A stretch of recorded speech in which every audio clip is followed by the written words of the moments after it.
শেখের লেকচার, আরে এই শেখের এটা চেয়ে কোনো বড় শেখের লেকচার আছে এখানে? হ্যাঁ, আকিদার মধ্যে এটা চেয়ে কোনো বড় বই আছে এটার? দর্শনের মধ্যে এটা চেয়ে কোনো বড় বই আছে এটার? হ্যাঁ, ইসলামের বিধানের মধ্যে এটা সবচেয়ে এটা চেয়ে কোনো বড় বড় কিছু আছে? সব কিছুতে প্রথমে এটার কাছে যাবো, ঠিক কিনা? এখন নো, এটা আমাকে স্যাটিসফাই করতে পারতেছে না। আমার বড় বড় ডক্টরদের, বড় বড় শেখদের কি লাগবে? আকিদার বড় বড় বই লাগবে আমাদের। মানে কোরআনের আকিদার এই যে কন্টেন্ট গুলো, এগুলো আমাকে কি করতে পারতেছে না, তৃপ্ত করতে পারতেছে না। আমরা কিন্তু এটাই কিন্তু মনে মনে কিন্তু বলে ফেলতেছি, নাউজুবিল্লাহ নাউজুবিল্লাহ। নলে আপনি আকিদার বই পুস্তক নিয়ে এত পেরেশান হয়ে যাচ্ছেন, তা আপনি কোরআনে কি, তাহলে কোরআন কি আকিদার বয়ানে কোরআন ব্যর্থ নাকি? নাউজুবিল্লাহ।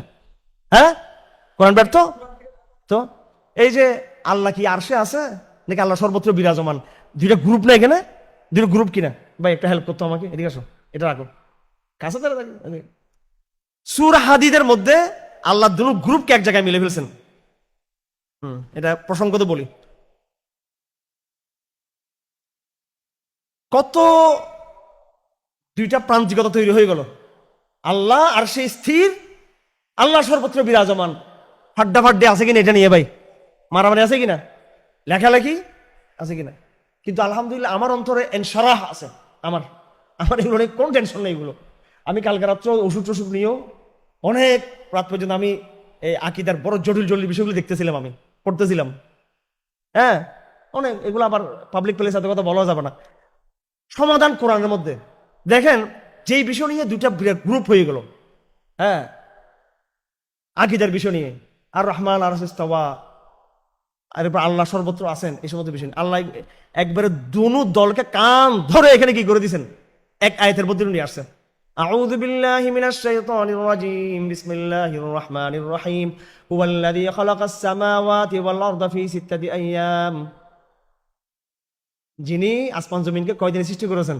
6 দিন। 6 দিন মানে এটা আমাদের 6 দিন নাকি? এটা আল্লাহ কি সূর্যের সৌর হিসেবে নিয়ে আল্লাহ চলেন নাকি? নাউযুবিল্লাহ। আল্লাহর সময়কাল সেটা ভিন্ন। এটা তো আমাদের হুজুররাও যা বুঝছে না বুঝছে তার চেয়ে ভালো বুঝছে কে জানেন? আইনস্টাইন। কে? হ্যাঁ, আইনস্টাইন। টাইমিং সম্পর্কে সেই বিশ্ববাসীকে কি দিয়েছে একদম কোরআনিক, এবং তৌরাতে যেটা আছে এবং আসমানি গ্রন্থে যেটা আছে, উনি ওইটাকে প্রথম বিস্তারিতভাবে টাইমিং এর সূত্রটা উনি কি করছেন, বুঝিয়ে দিয়েছেন। যাই হোক,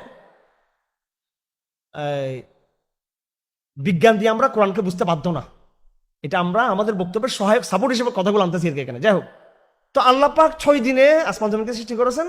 সুম্মাস্তাওয়া আলাল আরশ, আল্লাহ পাক কি করছেন? এরপরে আরশে ইস্তাওয়া গ্রহণ করেছেন। ইয়ালামু মা ইয়ালিজু ফিল আরদি ওয়া মা ইয়াখরুজু মিনহা, তিনি জানেন যা জমিন থেকে বের হয়, যা জমিনে প্রবিষ্ট হয়, যা জমিনে থেকে বের হয়। এটা বিরাট বৈজ্ঞানিক ব্যাপার। আমরা ওই যে বলে না গাছ অক্সিজেন কি করে দে, আবার কি নেয়, আবার হ্যাঁ কার্বন ডাইঅক্সাইড দিনের বেলা রাতের বেলায়, এগুলো কি দেখা যায়? বাষ্প ইত্যাদি বিভিন্ন অনেক কিছু জমিন থেকে বের হয়, অনেক কিছু কি আবার ডুবে। এগুলো দৃশ্যমান অদৃশ্যমান যা কিছু জমিনে প্রবিষ্ট হচ্ছে, যা কিছু তার থেকে বের হচ্ছে, সবকিছু কে অবগত? আল্লাহ অবগত। ওয়ামা ইয়ানজুলু মিনাস সামা ওয়ামা ইয়ারজু মিনহা, আসমান থেকে যা আসে এবং আসমান থেকে যা ওঠে। এখানে শুধু খালি পানির কথা বলে না, বৃষ্টির কথা বলে নাই, অনেক অদৃশ্য পুরো বিজ্ঞানকে নিয়ে আসছেন এখানে। তো এর আগে আল্লাহ বলছেন ইস্তাওয়া আলাল আরশ, আল্লাহ পাক আরশে কি হয়েছেন? ইস্তাওয়া গ্রহণ করেছেন। এরপরে আল্লাহ পাক আসমান জমিনের কথা বলতেছেন ওয়া হুয়া মাআকুম আইনামা কুনতুম, তোমরা যেখানে আছো সর্বত্র কি আছেন? আল্লাহ পাক তোমাদের সাথে আছেন। আছে কিনা এখানে? একই আয়াতের মধ্যে আল্লাহ বলতেছেন কি? হ্যাঁ, ইস্তাওয়া আলাল আরশ। আবার একই আয়াতের মধ্যে আল্লাহ কি বলতেছেন? হ্যাঁ, ওয়া হুয়া মাআকুম আইনামা কুনতুম। তাহলে কি আল্লাহ পাক একই আয়াতের মধ্যে কন্ট্রাডিক্টরি দুইটা ওয়ার্ড নিয়ে আসছে এখানে, সাংঘর্ষিক দুইটা ওয়ার্ড, এরকম নাকি? নাকি নিশ্চয়ই বুঝতে হবে এই দুইটার মধ্যে কোনো সমন্বয় আছে? এখানে সমন্বয় আছে, সব ঠিক আছে। আমার আপনার মন খারাপ, আমার আপনার কি মন খারাপ, জটিল আমাদের মন, আমরা মূর্খ, আমরা জ্ঞানের নামে আমরা মূর্খ, আমরা উভয় প্রান্তিক দল। যত মন ফ্রেশ থাকবে সাহাবাদের মনে কোনো সময় এই সমস্ত কি ছিল না, এসকাল ছিল না এগুলো। আর আমাদেরকে নষ্ট করছে এই গ্রিক দর্শন, এই দুষ্ট শয়তানের এই জ্ঞান বিজ্ঞান ধ্বংস করছে মুসলমানদেরকে। এগুলো আসার পরে এরপরে গন্ডগোল শুরু হলো। আবার এদের বিরোধিতা করতে গিয়ে আরেক দল একবার আল্লাহর সাথে এমন ভাবে দেহত্ব আরোপ করলো, তারা আবার ওইদিকে বাড়াবাড়ি শুরু করলো। কিন্তু কোরআন কত ডাইনামিক, কোরআন কত এটাকে কি বলে, ডাইলেকটিক, ডান দিক। কোরআন কত ডাইলেকটিক, সব ডাইলেকটিক গুলো একসাথে নিয়ে আসছে, একই আয়াতের মধ্যে নিয়ে আসছে কিনা।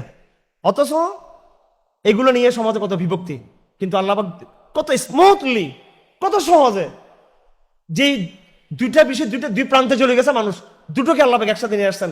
সুম্মাস্তাওয়া আল আরশ, এরপরে ওহো মাকুম আইনামা কুনতুম। যাই হোক, আমি কোরআনের